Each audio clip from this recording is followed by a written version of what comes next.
Let's talk about British Airways, aka Avios. Avios, whatever you want to call them, that is British Airways, Aer Lingus, as well as Iberia's point or mile system, however you want to look at it. From now until the 15th of May, you can transfer your Amex points into Avios miles with British Airways, Iberia, as well as Aer Lingus. Now, the reason this is huge is because a lot of the British Airways flights, you can actually use them for American Airlines. Because of the One World Alliance, American Airlines is going to be partnered with British Airways, so you can log in through your British Airways account and actually book flights on American. I have a screenshot here of a flight that I booked home and only spent 7,500 Avios points. When you divide that by 1.4, it comes out to about 5,400 points with a surcharge of $5. So I got a flight from JFK to Cleveland for $5. Unlike a lot of airlines that are going to be basing it off of the flight price itself, British Airways is going to be basing it off of the flight distance. This means you can take advantage of flights based on their mileage, not necessarily their cost,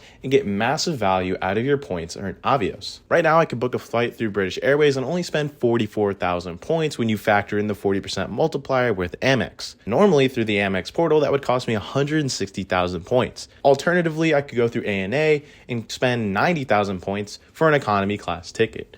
With British Airways, I could be spending 44,000 points. Sure, you'd have to spend a higher surcharge of about $400, so this flight would not be completely for free, but I'd be left over with about 50,000 points that I can put towards my hotel or other travel-related purchases like another flight to another location. I would say that's the one drawback with British Avios. Whenever you're trying to book flights internationally to, say, Britain, France, anywhere in Europe, as well as Asia through their partner One World Alliance partners, you're going to be getting hit with massive surcharge fees, which is a deal breaker for some people. But for cheap domestic flights, at least for those of us in the United States, it can be a massive value. Anywhere in the United States domestically, not talking about Hawaii or Alaska, you can be getting huge value out of those points. So cash in on that 40% bonus while you can. Want to supercharge this? You can go ahead and sign up for Rakuten and get even more points and cash back whenever you make purchases that you would have already spent anyways. For more travel tips like this, go ahead and follow me.